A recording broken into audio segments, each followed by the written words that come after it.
Welcome back my YouTube channel Sagar education classes. आज हम third part के बारे में समुच्चय के विभाजन टॉपिक पर डिस्कस करेंगे, जो कि बहुत ही ईजिली आपको समझ में आएगा। तो पहले तो हम समुच्चय के विभाजन में ये देखते हैं कि समुच्चय क्या कहलाता है। कुलक सुपरिभाषित समूह अथवा संग्रह को समुच्चय कहते हैं। मानो कि कोई कुल है, उसमें जो गुण है या फिर उसकी जो परिस्थिति जिस टाइप की है, यदि उन सभी का जो है कि समूह बनाए या संग्रह करे तो वही समुच्चय कहलाता है। तो इसके बाद हम असंयुक्त समुच्चय कहते हैं। असंयुक्त समुच्चय को मतलब इस टाइप से समझो उदाहरण के माध्यम से कि ए एक समुच्चय है और बी एक समुच्चय है।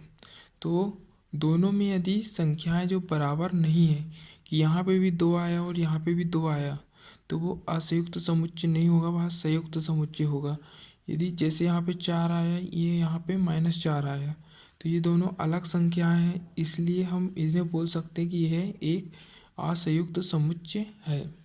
अब परिमित समुच्चय जिसके सदस्यों की संख्या सीमित हो, मतलब उनकी सदस्यों की संख्या जो है कि पता होना चाहिए कि टोटल कितनी है। तो यहाँ पे देखने को मिल रहा है एग्जाम्पल में 073। यहाँ पे संख्या की जो है कि परिमित समुच्चय की संख्याओं की संख्या सीमित है, जो कि 3 है यहाँ पे। और अपरिमित समुच्चय जिसके सदस्यों की संख्या असीमित है, मतलब इनफाइनाइट अनंत तक है, तो वह अपरिमित समुच्चय कहलाता है। इसी प्रकार शून्य समुच्चय जिसके सदस्यों की संख्या 0 हो, और रिक्त समुच्चय जिसमें समुच्चयों की संख्या मतलब खाली हो, मतलब रिक्त हो। एकल समुच्चय जिसके सदस्यों की संख्या 1 हो, मतलब 2 2 2, इसको भी हम 2 ही लिखेंगे, मतलब ये भी एक एकल समुच्चय है और ये भी एक एकल समुच्चय है। इसके बाद हम देखते हैं कि समान समुच्चय, वह समुच्चय जिसमें 2 उपसमुच्चय हो। उपसमुच्चय मतलब कि किसी मुख्य समुच्चय से बनाए गए समुच्चय, वह उपसमुच्चय कहलाता है। और जिसमें 2 उपसमुच्चय में संख्या एक जैसी हो, मतलब यदि यहाँ पे माने 1 4 3 2 है, तो यहाँ पे भी 1 3 4 2 है। क्रम को पलटने में इसमें समुच्चय में कोई परिवर्तन नहीं आता है। तो यहाँ पे भी 1 है और यहाँ पे भी 1, 4 है तो यहाँ पे भी 4 है, 3 है 3 है, 2 2 है। तो इस प्रकार से समान समुच्चय होगा। उपसमुच्चय मैंने बता दिया, वह समुच्चय जिसमें मुख्य समुच्चय के सभी अवयव हो और उसके अलावा भी कोई अवयव हो या ना हो, तो यह क्या कहलाता है, उपसमुच्चय। जैसे कि यहाँ पे 2 4 6 है, ये मुख्य समुच्चय अपना, और इसी में भी एक उपसमुच्चय है जिसमें 2 4 6, मतलब मुख्य समुच्चय की तो संख्याएं है, उसके अलावा उसके अतिरिक्त भी जो है संख्याएं हैं 1 2 3। तो यह जो है कि क्या कहलाएगा, उपसमुच्चय कहलाएगा। उसी प्रकार यदि उचित उपसमुच्चय की बात की जाए, मतलब ए सबसेट बी, मतलब ए प्रॉपर सबसेट बी, और इसे दर्शाया जाता है ए सबसेट बी से और इसे ए प्रॉपर सबसेट बी से। तो वह समुच्चय जिसमें मुख्य समुच्चय के सभी अवयव हो लेकिन उसके अलावा भी कोई अवयव हो, जिस टाइप से यहाँ पे बताया गया है। यहाँ पे इस टाइप से भी संख्या हो सकती है मुख्य समुच्चय से, और इस टाइप से भी, तो वह उपसमुच्चय कहलाते हैं। और यहाँ पे जो है उचित उपसमुच्चय के लिए वह संख्या तो होगी, उसके अतिरिक्त भी कुछ संख्याएं होगी। अब अरिक्त समुच्चय की बात की जाए तो मतलब कि एक ए है, ए में जो है पी अवयव है, और एक बी समुच्चय है जिसमें ए अवयव है। तो हम इसके रिलेशन ए क्रॉस बी से देखते हैं तो पी क्यू अवयव होते हैं। तो यदि ए तथा बी अरिक्त समुच्चय है और ए या बी में से कोई अपरिमित है, मतलब कि बोले तो इनकी संख्या सीमित ना हो, तो ए क्रॉस बी भी अपरिमित समुच्चय होगा। यह बिल्कुल सही है, क्योंकि संख्याएं का सीमित न होने पर भी ए क्रॉस बी भी अपरिमित समुच्चय होता है। तो अरिक्त समुच्चय को हम ऐसे समझ सकते हैं कि उसके अतिरिक्त कुछ भी नहीं होना चाहिए। जैसे यहाँ एक जो है कि यूनियन में मतलब पूरा समुच्चय है 1 7 9 3 4, तो हम यहाँ पे देखते हैं ये बराबर 1 7 9 3 4, ये एक अरिक्त समुच्चय है। या फिर 7 9 4, मतलब 7 9 4 ये तो आया है। इसके अलावा यदि 2 यदि यहाँ पे आ जाता तो ये अरिक्त समुच्चय नहीं होता, क्योंकि यहाँ पे 2 उपस्थित नहीं था। तो मैं आशा करता हूँ कि ये आपको बहुत इजीली समझ में आ गया होगा। अब हम एग्जाम्पल में सीधे चलते हैं। तो एग्जाम्पल आपको मैं समझा देता हूँ। पहले हम इसकी मेथड पढ़ते हैं कि माना एस कोई अरिक्त समुच्चय है तथा पी जो है कि A1 A2 A3 से AN तक है, मतलब एस है जिससे ही पी बनाया गया है।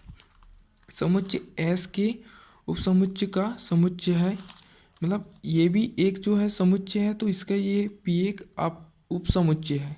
तो इस प्रकार है कि पी के सभी अवयव एस के अरिक्त समुच्चय है, मतलब अरिक्त मतलब इस पी के जो समुच्चय है वो एस के अतिरिक्त नहीं है, मतलब जितने भी एस में अवयव है उतने ही पी में अवयव है। तो मतलब पी जो है कि एस का विभाजन कर सकता, मतलब इसको इजीली काट सकता है। तो एक ही आंसर आएगा समझो। इस टाइप से A1 यूनियन A2, यूनियन का मतलब ये होता है कि हम A1 में जितने अवयव है और A2 में जितने अवयव है तो हम उन दोनों अवयव को जो है कि यदि 2 बार भी आ रहा है तो हम एक बार लिखेंगे और जो एक बार भी है तो उसे भी लिखेंगे।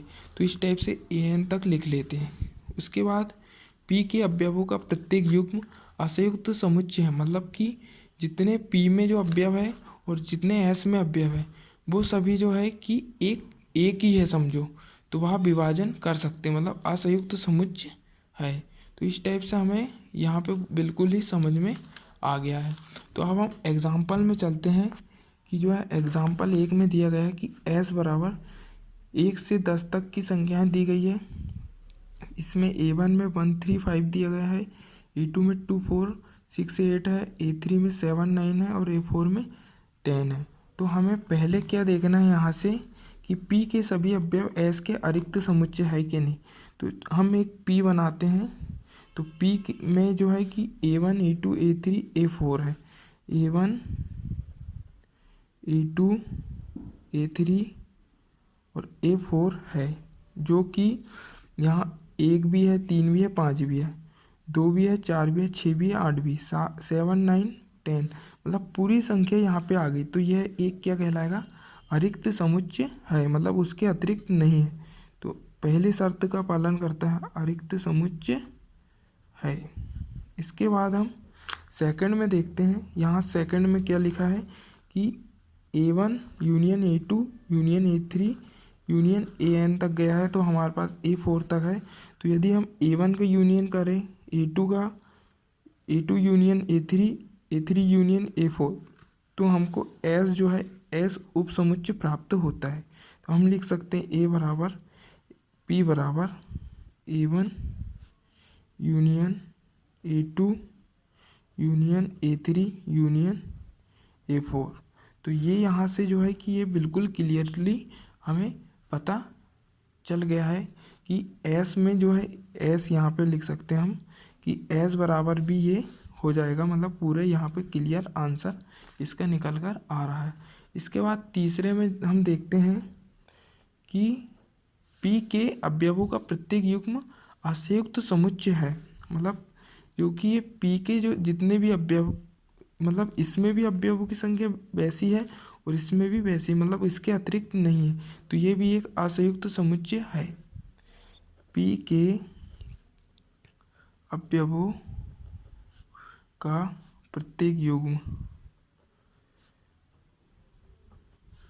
युग्म असंयुक्त समुच्चय है।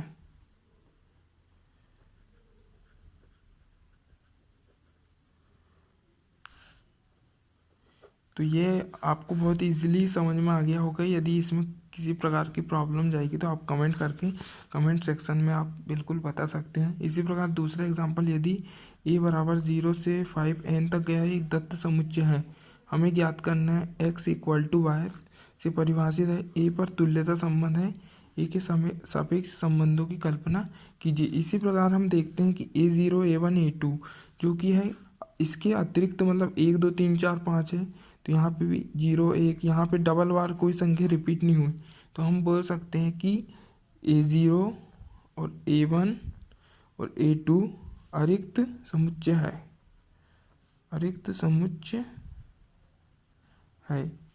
इसी प्रकार हम देखते हैं सेकंड में कि इनका जो है कि A बराबर, हम देखते हैं कि S बराबर या ए बराबर भी लिख सकते हैं A0 union A1 union A2। मतलब यूनियन का मतलब होता है कि ये डबल बार भी आए तो फर्स्ट बार लिखना है और इस टाइप का समुच्चय का निर्माण करना। तो देखना है यहाँ डबल बार तो आई नहीं है संख्या की, हम यहाँ पे एक बार लिखें तो बिल्कुल 0 1, यहाँ पे 2 3 4 5 6 7 8 9 10 11 12 13 14 ये पूरी संख्या यहाँ पे आ गई। तो ये इसका भी पालन कर रहा है। इसके बाद जो संख्या आई है वैसी ही संख्या यहाँ पे दी गई है, तो यह एक असंयुक्त है, मतलब इनमें किसी प्रकार की संख्या को नहीं जोड़ा गया है।